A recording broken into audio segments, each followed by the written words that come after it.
ยามะอะระหังสัมมาสัมพุทโธพุทธังภะคะวันตังอะภิวาเทมิอิมินาสการะนะสังฆังอะภิปูชยามะสวากขาโตภะคะวตาธัมโมธัมมังนัสสามิ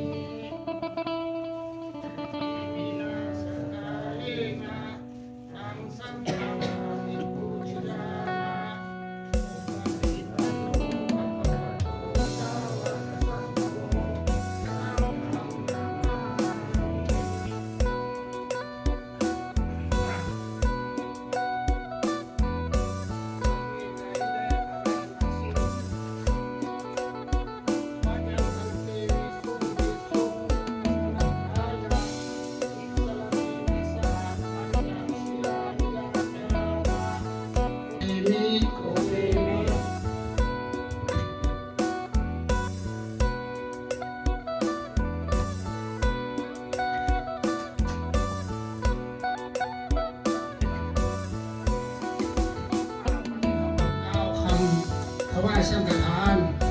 บริวารทั้งหลายเหล่านี้อิมานิยังพันเตปัตตานิสัพปริวารานิภิกขุสังฆสสะโอโนสย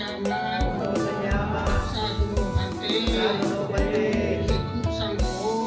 ฆอิมานิปัตตานิสัพปริวารานิ ขันหาตุ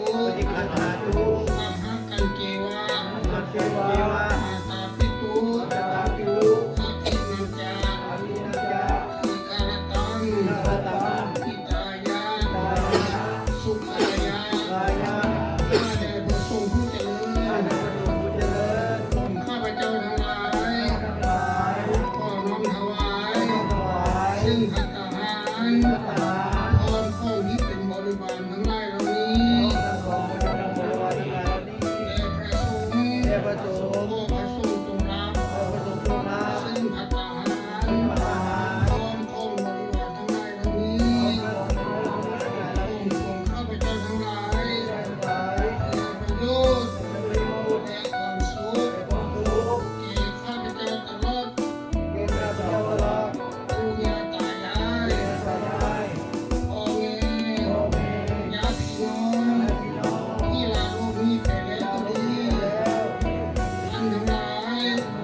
ที่ต้องทุกข์ขอให้พ้นจากทุกข์ถ้ามีสุขขอให้มีสุขยิ่งขึ้นไปด้วยเดชะกุศลผลบุญของพวกข้าพเจ้าผู้ที่ให้ไปนี้จงเป็นอุปนิสัยปัจจัยให้ถึงพระนิพพานในปัจจุบัน และอนุกตการเมืองน้ำนนเทินพุทธังอหันตังธรรมังจักรวาลังสังฆังนิพพานะปัจจโยโหตุ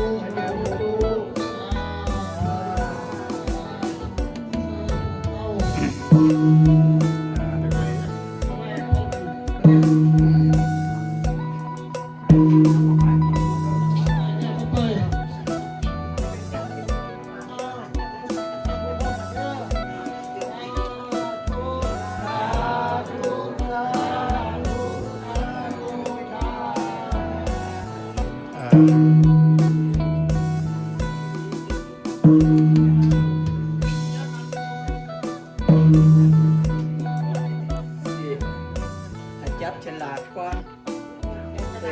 เพราะว่ามีฉลากวันนี้เพิ่งมีฉลากให้เขาพวกเขาจับขึ้นปีใหม่โอ้ครับเอาให้อาจารย์จับก่อนพ่อครับของเอาให้พ่อขับพ่อให้อาจารย์จับก่อนมันมีเบอร์เดียว Lagi draw. เบอร์ใดเบิ้งเบอร์ Lagi draw. โอ้บนจับเราเปิดรถครับ เบอร์14นี่ เบอร์14เบอร์14โอทีม 14เบิ่งนะ14มี12อันนี้16 14เอา14เอานี่โอ้มา14 Ah, dame tu se lo porca, dame. อาจารย์มาเลยเบอร์นะ ยัน นะอาจารย์สวัสดิ์ 13บ่ติดกัน เบอร์13เบอร์13อาจารย์สวัสดิ์เบอร์13 มังสวัสดิ์13 ประเด็นเป็น อาจารย์เอาเบอร์พิเศษพิเศษตัวนี้ พิเศษบ่ทันลง อ้าวที่จบกันได้แบบ จะพอหน้าหัน แน่นอน สาวสองเอาเลือกให้เพิ่นนะเพราะเลือกให้เพิ่นนะที่จริงยกลงมาเราให้เลือกไว้อะไรนะสาวสอง สาวสองที่ชั้นละสาวสอง ยกมาให้ยกลงมาลุงเพี้ยให้เลือกอยู่มาลง Suge. นี่2 โอ เอ เค อยก โอ้ของดี Vad jag? เอาก็น้อยแค่ ให้เราเจ้าที่เบอร์สาวสอง เบอร์ทันไร วันนัมเบอร์วัน เอ้นัมเบอร์วันเย่ยกไป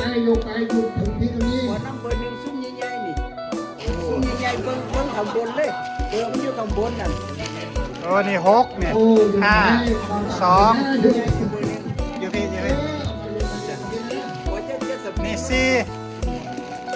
อันนี้3 1นัมเบอร์1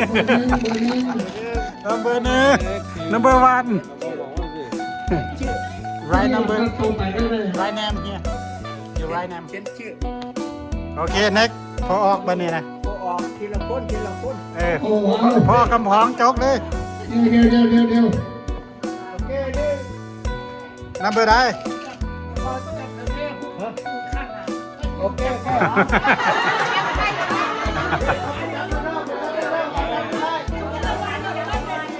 ชื่อละคน เขียนชื่อ right name เอาข้างคนลงนะข้างคนลงนะเดี๋ยวข้างคนลงมาแม่ เป็นซ้ายเอา เดี๋ยวเอาเพื่อนคนแม่เอาเพื่อนคนเอาเพื่อนคน ครับ เพื่อนคนจะเข้าเพื่อน เจ้าเอามาเรียนขนาดไหนมั้งมาเรียนอะไรสิลูกนาย เบาตาได้เบอร์ยัง เบอร์20 เบอร์สาวต่อไปไหน พอมันอยู่นี่นะพ่ออองเนี่ยมันอยู่ใกล้ๆนี่ ทำผู้ได้เบอร์ละได้เขียนซื้อลงหันสิมีรางวัลพิเศษเขียนซื้อแล้วมาลงที่เขียนซื้อ ถ้าอาจารย์เพิ่งบอกนะขันน้าผู้ใดได้เบอร์ได้นะให้เก็บซื้อตัวเองไว้พร้อม ได้ละเขียนซื้อ แล้วก็จะได้หลังวัลพิเศษนี้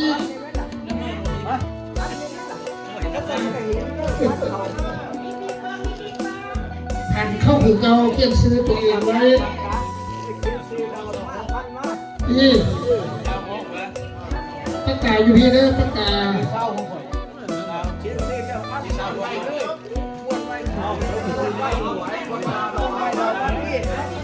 จกสลากโฟ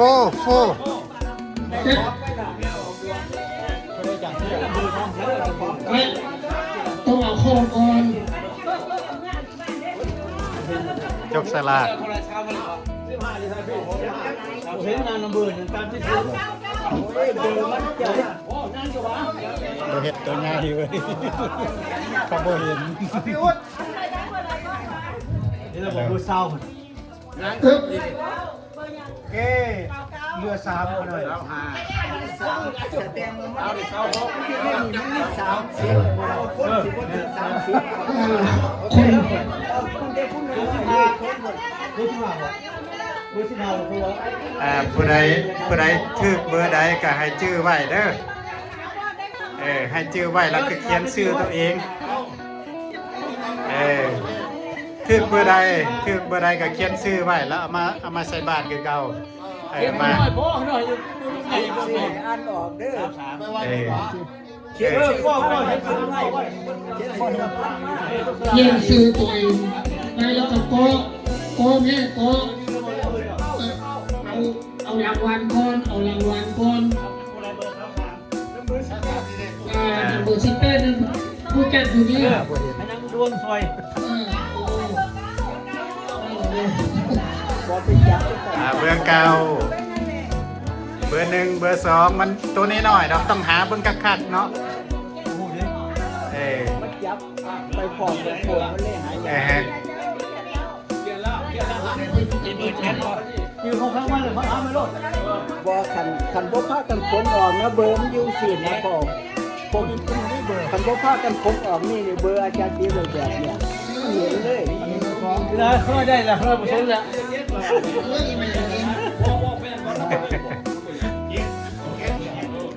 บอกอุดเดนนัมเบอร์ได้ล่ะ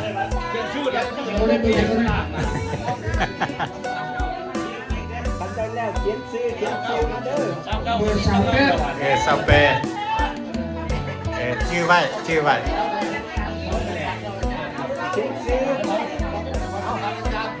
เพิ่นเขียนชื่อไว้กับพ่อสองล้าน ผู้ใดถึกเบอร์ใดแล้วก็ให้เขียนชื่อเด้อเขียนชื่อตัวเอง เขียนชื่อไผชื่อมันเด้อบ่มีใครบ่ได้เด้อ พ่ออีกพ่อรอบไม่หรอกเอาใส่ขันอาจารย์ เขียนชื่อแล้วเอามาใส่ขันคือเก่า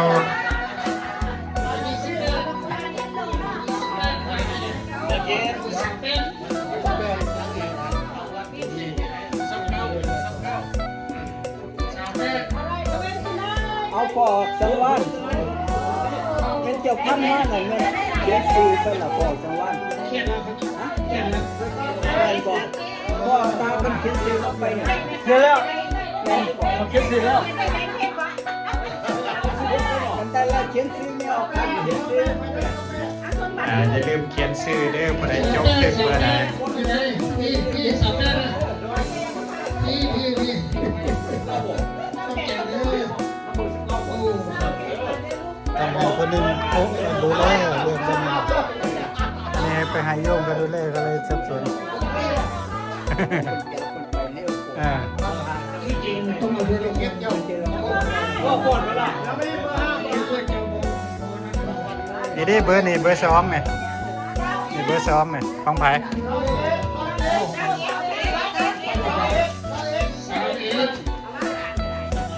ชื่อนำเบอร์ตัวเองเด้อเบอร์12อย่าลืมเขียนชื่อตัวเองใส่แล้วก็มาคืนคือเก่าเพราะว่ามันมีรางวัลพิเศษเพิ่นว่ามีคำ5 บาทรางวัลพิเศษนี่คือคำ5 บาทเพิ่นว่าผู้ใดเขียนชื่อแล้วผิดหวังเลยก็ว่า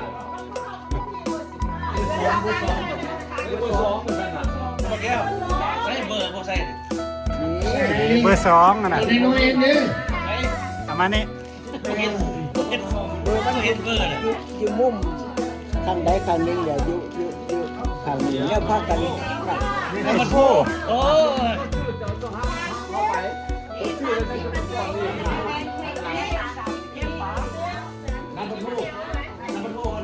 เขียนชื่อเด้ออย่าลืมเขียนชื่อตัวเองเด้อ มันเหลือนึงนี่ได้นี่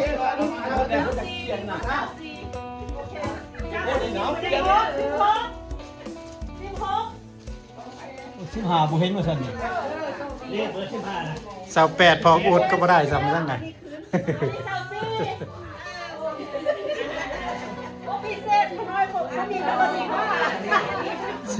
บุเห็นมาสั่นไปได้เบอร์15ส่งคืนเด้อเบอร์15บุมีเลขคุณนั่งร่วงบ่ได้นะอาจารย์นึกถึงเบอร์15เบอร์15ไปได้เบอร์15ส่งเด้อ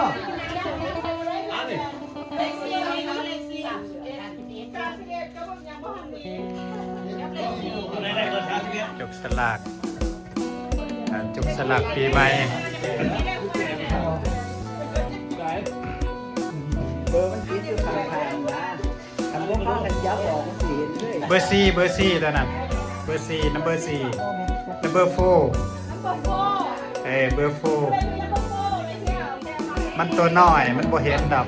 เมื่อหายตัวทิ้งบอกยังไงนะหาย ไม่ออกอายุหลายก็เลยตัวน้อย ก็เลยบ่เห็น อ้าวผู้ใดผู้ใดส่งจับรางวัลไงเสียใจเด้อตัวเด้อ เราเบอร์สิบห้าได้เราอ่ะการเลี้ยงใส่เบอร์สิบห้า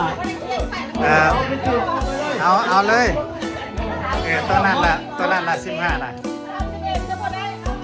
31บ่ได้บ่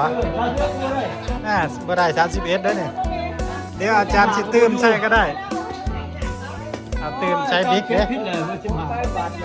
บิ๊กอยู่ ค ใช้ รบ บิ๊ เลย ก ยังไม่ได้ครบเลยยังนี่ไง มันหายอันหนึ่งโอเคเมื่อเราบอก มาเชียร์ให้โยมครับ รางวัลใหญ่แล้ว15 บาท15 บาทขึ้นแล้วมัน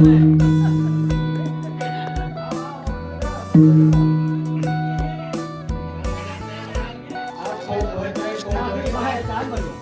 วันนี้มันโกงเบิดแล้วคันผู้ใดบ่ 31 บ่มีซื้อคันจับ บ่ได้สิเอา ซื้อบ่ได้เด้อบัดนี้เด้อ 15วะ รางวัลพิเศษเด้อบัด โอ นี้ เค15โอเค15 ซื้อได้บัดนี้เพราะว่ามันสิมีอยู่สาม 15 โกงเบิด อันนี้ตัวเรือเด้อขน่อยโอ้เรือเลยใส่หันละตัวเรือ ตัวเหลือ ตัวเหลือกับบ่ใส่ สามคนใส่ไม่เกินคนเดียวหันแล้วบอกคนมีบ่ถึง30เลยบ่ กว่าได้น่ะ กว่า30ใส่รถเรือก็ใส่ทันแล้ว ถือค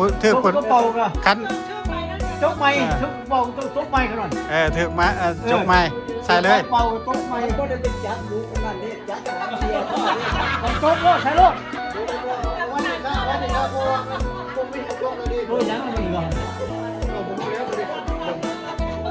บอกกันซื้อคนนี้อยู่ได้ดีเบิดก็ใส่ได้แล้วล่ะ บ่ใส่บ่ใส่ จกได้เลย เอาอันนี้สิอย่างรางวัลพิเศษเด้อวันนี้เด้อรางวัลพิเศษสิมี3วัน3รางวัล 3รางวัลเด็ด 3รางวัล ที่ถือซื้อไผบ่นี่เอา อันนี้ซื้ออาจารย์บ่ใส่ ดูบ่ใส่ก็ใส่ติล่ะ ใส่ผู้จกอ่ะ สุกไปสุกมันเด้ เอาวันเอาก่อนเอาสองจับอันแรกมึงดูอันซื้อเด้ออันซื้ออันซื้อ เควี แล้วแม่ออกทีวี จับสิเริ่มจากรางวัลที่3ก่อนเด้อ รางวัลที่3ก่อน เควีบ่น แม่ออกทีวีได้โชค ที่3ออกทีวี ได้โชคถึกรางวัลที่3 ครั้งที่สองรางวัลที่สอง จบแล้วปีใหม่โอ้ ปีใหม่แม่ออกทีวีจกสลากได้ จับต่อ ทีนี้จับก่อน แม่ออกทีวีจับต่อสิถึกผู้ใดถึกซื้อไปอัอ่ะนนี้รางวัลที่สอง ไป มี14บ่อันซื้อข้างหลังมีซื้อบ่ นั่นล่ะซื้อ มากระทายกเดียวนี่ครับมาเดียน มาจินดา อยู่มากินดา อูมาจินดาอาจารย์อูมาถึกรางวัลที่2 เดี๋ยวรางวัลที่1ว่ะ รางวัลสุดท้ายรางวัลที่1เลขเสออก โอ้ข้าพเจ้าเองเบอร์5โอ้สุด ผมออกคำของ เขาดังตัวบอลไม่ได้เว้ยดังทั้งดังตัวบอลไม่ได้เลยอ่ะ ตัวเองจบตัวเองได้ เ พอคำฟ้องคือรางวัลที่หนึ่ง โอเคปันนี้นะ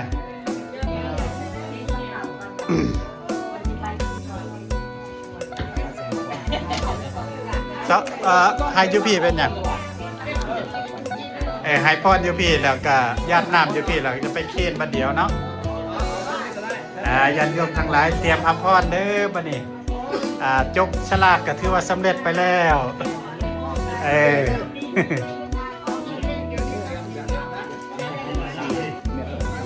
โอ้แม่ออกบุญเพิ่นเชิญรวมทำบุญน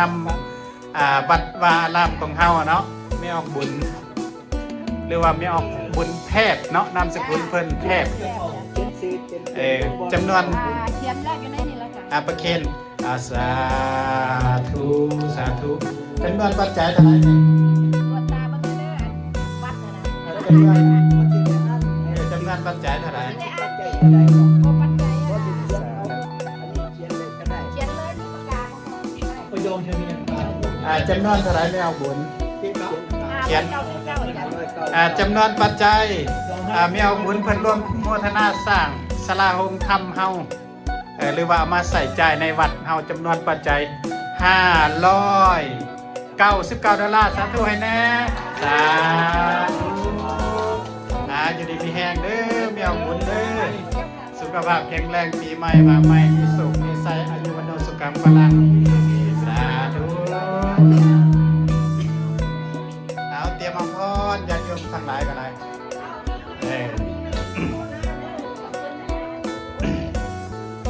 วันนี้ก็เตรียมเปิดน้ำน้ำอ้อน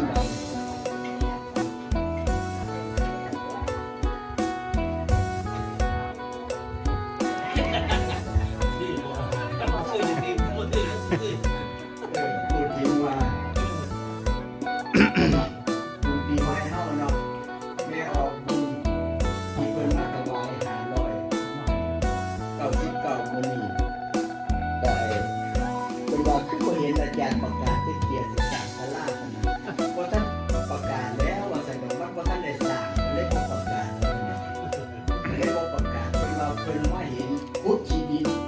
เพิ่นก็เลยถามว่าพุทธที่ดินมันต้องได้ใส่เงินแน่อาจารย์มันก็ใส่เงินนั่นล่ะพุทธที่ดินว่านั่นแหละก็เลยเป็นที่มาเป็นนี่ยินศรัทธาพร้อมสิร่วมสร้างเพิ่นก็เลย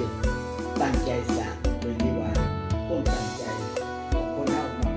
แต่ว่าท่านได้ประกาศก็ตามนี่แหละอาจารย์ได้บอกว่าถ้าหากถึงเฮาถึงวันเฮ็ดแล้วถึงวันที่สร้างแล้วมันจะเกิดประกาศเพราะว่าเฮาเฮ็ดอหยังมาหลายเที่ยหลายคราวแล้วมันบ่ได้เฮ็ดเที่ย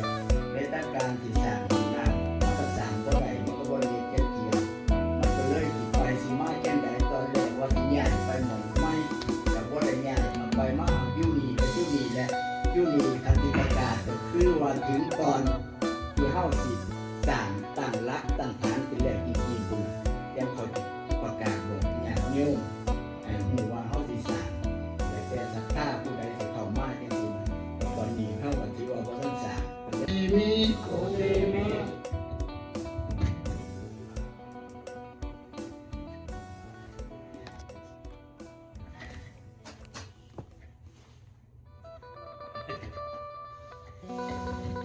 วันนี้คำว่า9 คำถวายสังฆทานบริวารทั้งหลายเหล่านี้อิมานิวายังพันเต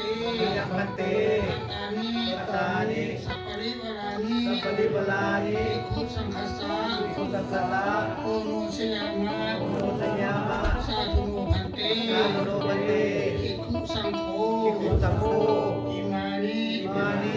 อันตานิสัพปริวารานิปฏิคันหาตุอัมหังกันเกวะมาตาปิตุอาทินัญจาอิกาลตังอิตายะ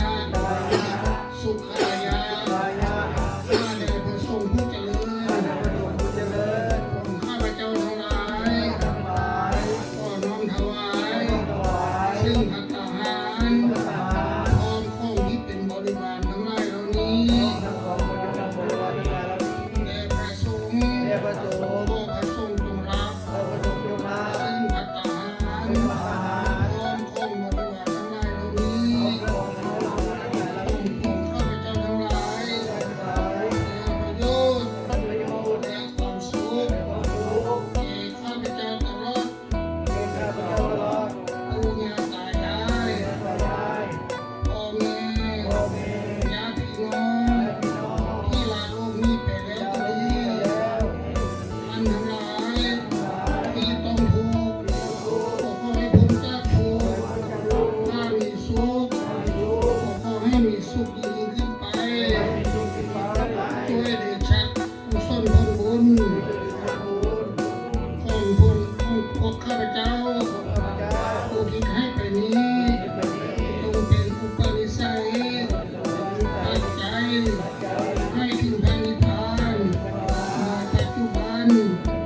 โยโหตุ เยโหตุ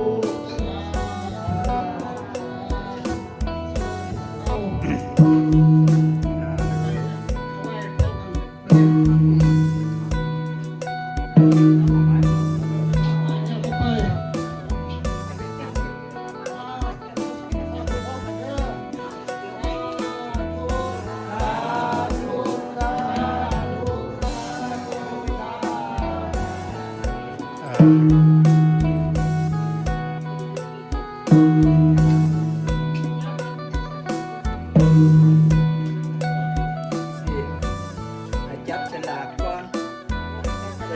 เอาวันนี้ฉลากฉลาก บางทีเพิ่นมีสาระให้เขาพวกเขาจับขึ้นปีใหม่โอ้ครับ เอาให้อาจารย์จับก่อนขอครับขอ เอาให้เล่าคำพองให้อาจารย์จับก่อน ว่าจงเลยมันมีเบอร์เดียว Lucky draw เบอร์เดียวเบอร์เดียว โอ้จับลำเปิ้ลเลยครับ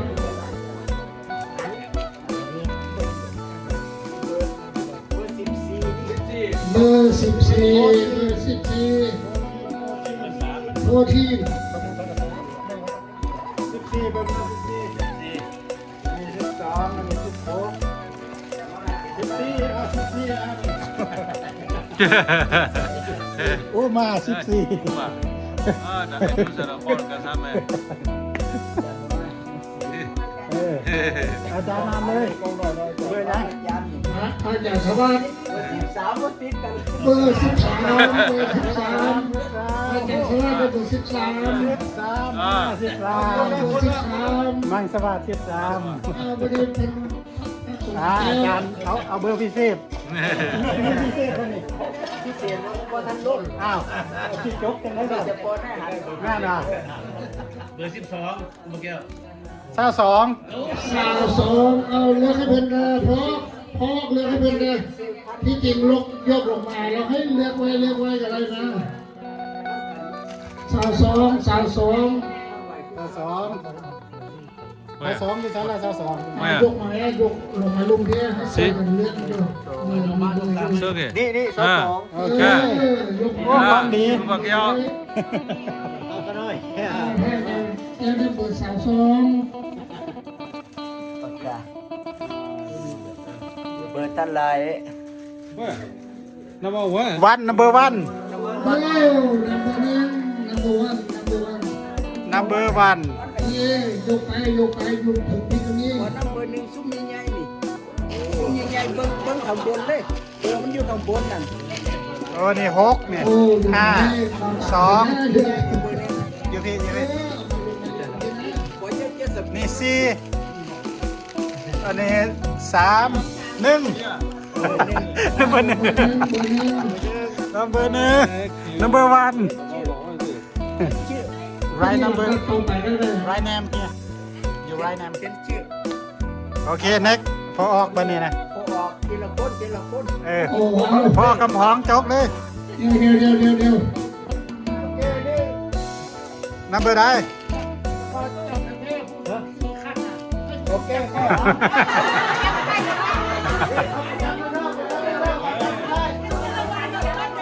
ก็ชื่อเราครับ เขียนชื่อ right name เอาข้างคนลงนะเอาข้างคนลงนะเอาเชือกข้างคนลงมาเนี่ย เพิ่นซ้ายเอา เดี๋ยวเอาเชือกคนเนี่ยเอาเชือกคนเอาเชือกคน พัน ทีละคนจะเข้าเรือ เจ้าเอามาเรียนขนาดไหนโมมาเรียนอะไรสิมันหน่อย เ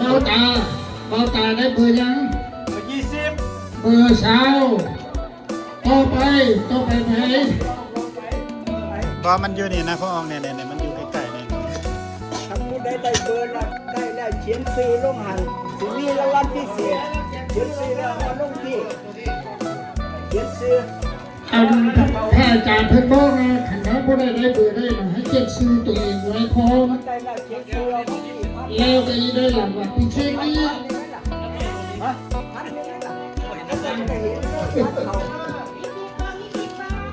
ถ้า นเข้าคือเก่าเขียนซื้อตัวเองไว้นี่ประกาศอยู่พี่เด้อประกาศ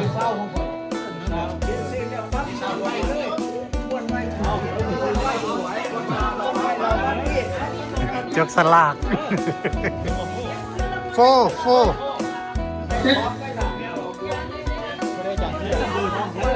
เฮ้ยต้องเอาข้อก่อน จกสลาก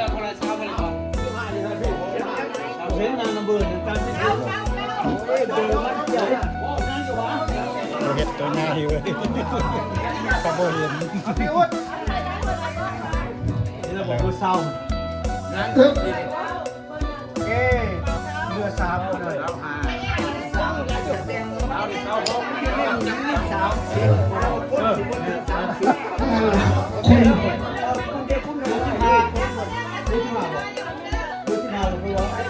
ผู้ใ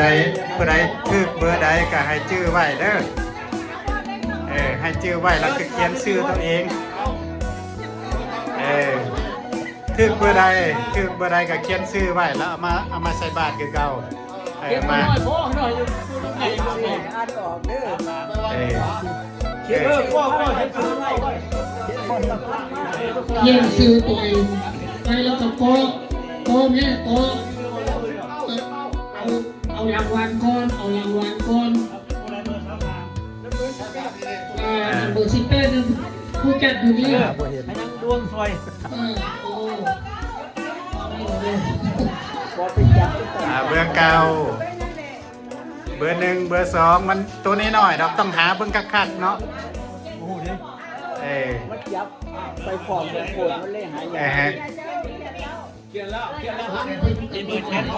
ยืนของข้างมันเลยหาไม่รอด บ่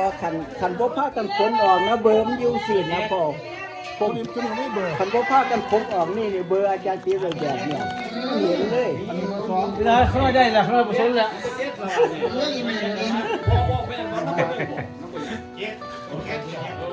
พอพูดเดนนัมเบอร์ได้ล่ะ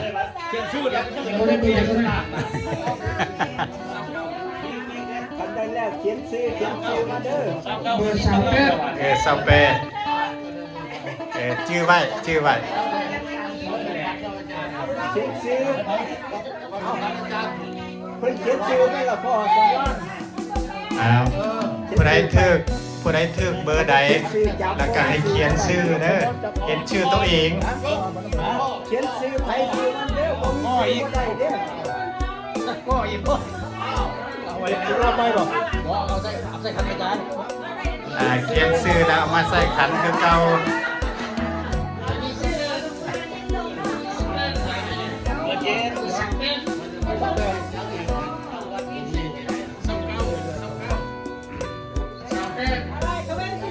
เอาพอสังวัน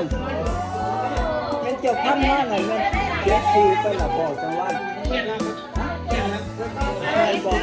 เพราะว่าตาเป็นเขียนซื้อเอาไปเนี่ย เขียนแล้วเราเขียนเสร็จแล้ว กันได้แล้วเขียนซื้อไม่ออกครับเขียนซื้อ อย่าลืมเขียนชื่อเด้อผู้ใดจกทึกเบอร์ใด พี่38นะพี่ต้องแก่เลยโอ้ ต้องให้คนหนึ่งดูแลเรื่องคนนี้อันนี้ไปให้โยมไปดูแลก็เลยสับสน อย่าคนไปเร็ว ต้องเอาเรื่องเก็บเจ้า เจอ ก็ปวดเวลา นี่เบอร์นี่เบอร์2นี่เบอร์2นี่ของไผ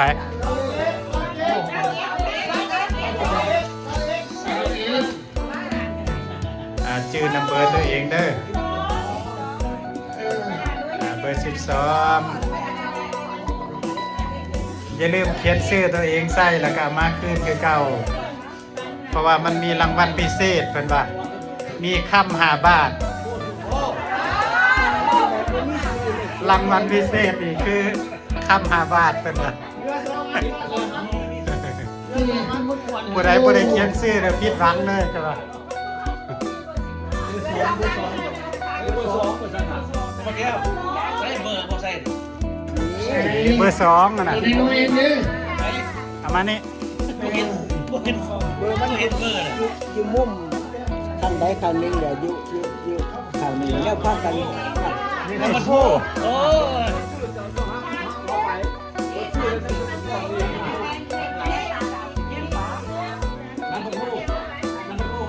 เขียนชื่อเด้ออย่าลืมเขียนชื่อตัวเองเด้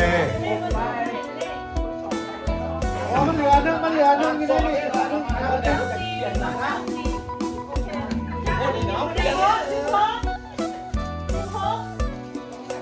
15บ่เห็นว่าซั่น 28บอกอุดก็บ่ได้ซ้ำนั่นน่ะ 15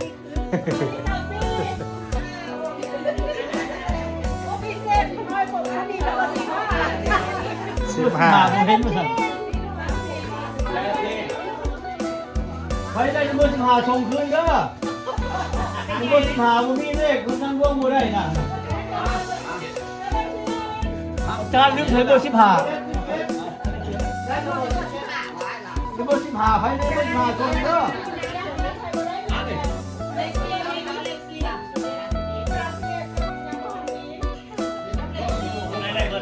จุกสลากจุกสลากปีใหม่ เบอร์มันติดอยู่ข้างๆนะคำว่ากันจับออกมันสิเห็นเลย เบอร์4ตัวนั้นเบอร์4 number 4 number 4เบอร์4มันตัวน้อยมันบ่เห็นดอก ไม่ให้ต้นทิ้งบอกยังไงนะ ไม่ออกไม่ออกอายุหลายก็เลยตัวน้อย ก็เลยบ่เห็น อ้าวผู้ใดบ่ได้ส่งจับรางวัลใหญ่สิไปเด้อบ่ว่าไปตัวเด้อ แล้วเบอร์15ไม่ได้เราอ่ะอาจารย์ลืมใส่เบอร์15 เอาเลยตัวนั้นละ15นะ31บ่ได้บ่บ่ได้31เด้อเนี่ยเดี๋ยวอาจารย์สิตื่มใช่ก็ได้เอาตื่มใช้บิ๊กเด้ ผิดเลยเบอร์15 บิ๊กอยู่ ค ใช้ รบหรื บิ๊ อก ยังวันนี้ครบหรือยังนี่ไง ขวัญหายอันหนึ่งโอเคเมื่อเราบอกทุ่ม มาเสียให้โยมเขา ได้รางวัลใหญ่แล้ว15 บาทได้15 บาทขึ้นแล้วมันเลย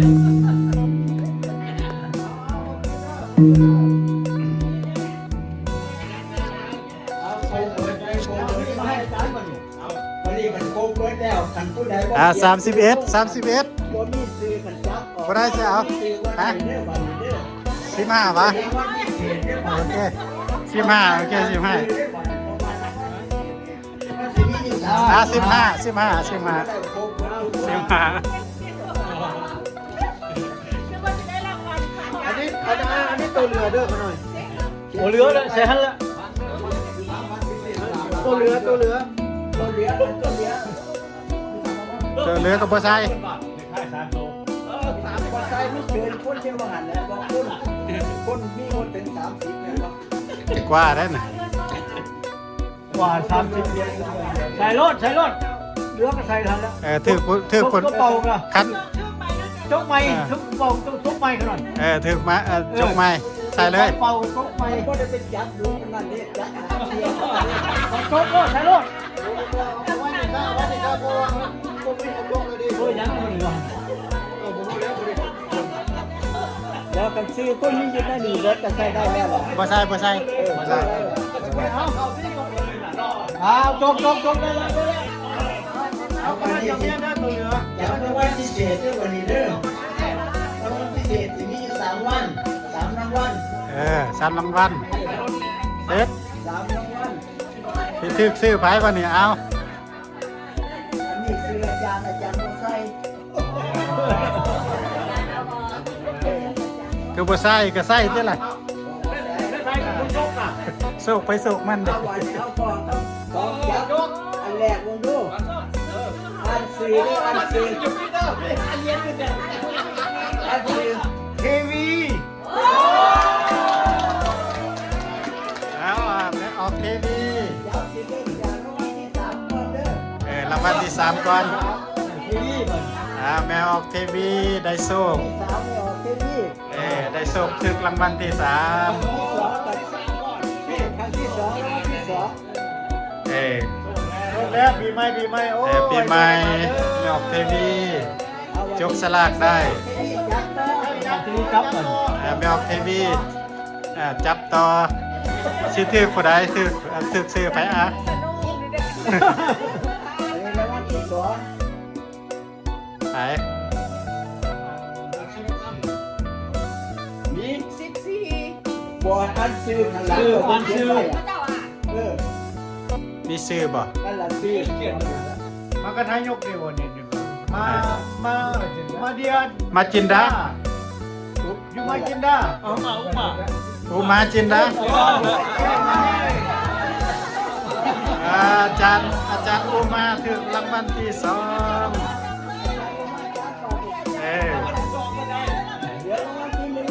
รางวัลสุดท้ายรางวัลที่1เลขเสียออก โอ้ข้าพเจ้าเองเบอร์5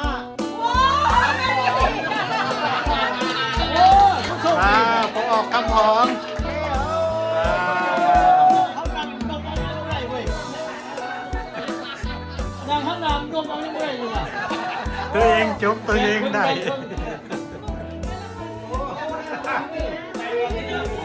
พอคำของถึกรางวัลที่1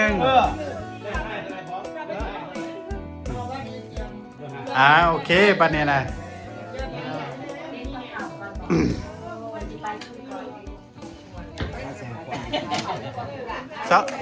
ไฮยูพีเป็นอย่าง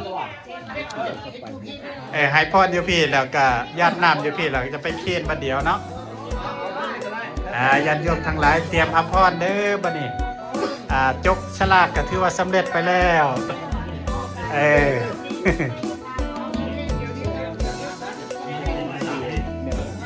โอ้แม่ออกบุญเพิ่นสิรวมทำบุญนำวัดวาอารามของเฮาเนาะแม่ออกบุญหรือว่าแม่ออกบุญแพทย์เนาะนามสกุลเพิ่นแพทย์ เขียนซื้อ จำนวน เขียนแรกอยู่ในนี่แล้วกัน ประเคนสาธุจำนวนปัจจัยเท่าไหร่นี่ ตามันเด้อวัด จำนวนปัจจัยเท่าไหร่ ได้อ่านโอ้ปัจจัยอ่ะ อันนี้เขียนเล่นก็ได้ เขียนเลยที่ประกาศแล้วก็ ประโยชน์ชนิดต่าง จำนวนเท่าไหร่แม่ออกบุญ เขียน เจ้าจ้ะ จำนวนปัจจัยแม่ออกบุญเพิ่นรวมโมทนาสร้างศาลาโฮมธรรมเฮาหรือว่าเอามาใส่ใจในวัดเฮาจำนวนปัจจัย$599สาธุให้แน่สาธุ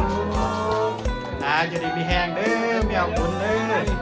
สุขภาพแข็งแรงปีใหม่มาใหม่มีสุขมีไสอายุวันโนสุขังพลังสาธุเอาเตรียมอภรญาติโยมทั้งหลายก็ได้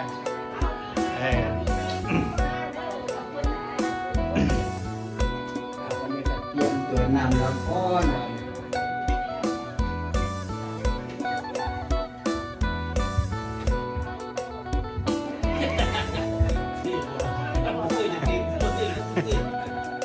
พูดถึงว่าบุญปีใหม่เฮาเนาะแม่ออกบุญที่เพิ่นมาถวาย599มื้อนี้ก็เป็นว่าคือบ่เห็นอาจารย์ประกาศเป็นเกียรติสร้างศาลาเพราะท่านประกาศแล้วว่าสนุกมันบ่ทันได้สร้างก็เลยบ่ประกาศว่าก็เลยบ่ประกาศเพิ่นว่าเพิ่นมาเห็นพุทธชีดินเพิ่นก็เลยถามว่าพุทธชีดินมันต้องได้ใส่เงินเด้อาจารย์มันก็ใส่เงินนั่นน่ะพุทธชีดินว่าซั่นนั่นแหละเลยเป็นที่มาเพิ่นมียินศรัทธาพร้อมสิร่วมสร้างเพิ่นก็เลยตั้งใจสร้างโดยที่ว่าต้นตั้งใจของคนเฮาเนาะแต่ว่าท่านได้ประกาศกันตามนี่ล่ะอาจารย์ได้บอกว่าถ้าหากที่เฮาถึงวันเฮ็ดแล้วถึงวันที่สร้างแล้วมันจะบ่สิประกาศเพราะว่าเฮาสิเฮ็ดอีหยังมาหลายเที่ยหลายคราวแล้วมันบ่ได้เฮ็ดเที่ยในแต่การที่สร้างห้องน้ำมันก็สร้างบ่ได้มันก็บ่ได้เฮ็ดเที่ยมันก็เลยสิไปสิมาจังไดตอนแรกว่าสิย้ายไปหม้องใหม่ก็บ่ได้ย้ายไปมาเอาอยู่นี่ก็อยู่นี่แหละอยู่นี่คันที่ประกาศก็คือว่าถึงตอนที่เฮาสิสร้างตั้งหลักตั้งฐานเป็นแล้วจริงๆพุ่นล่ะยังค่อยสิประกาศบอกญาติโยมให้ฮู้ว่าเฮาสิสร้างแล้วแต่ศรัทธาผู้ใดสิเข้ามาจังซี่นะเพ ราะตอนนี้เฮาก็ถือว่าบ่ทันสร้าง